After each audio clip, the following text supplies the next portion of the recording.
Hello guys, hari abantu bari bakomeje kunsaba kubereka uburyo bahisha likes na reactions kuri Facebook post.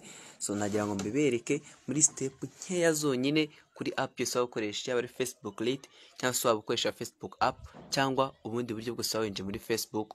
Nagira ngo nkwereke uburyo bworoshye. Hanyuma kugira ngo uburyo bworoshye nakoresha screenshot kugira ngo twese tubigendanemo neza.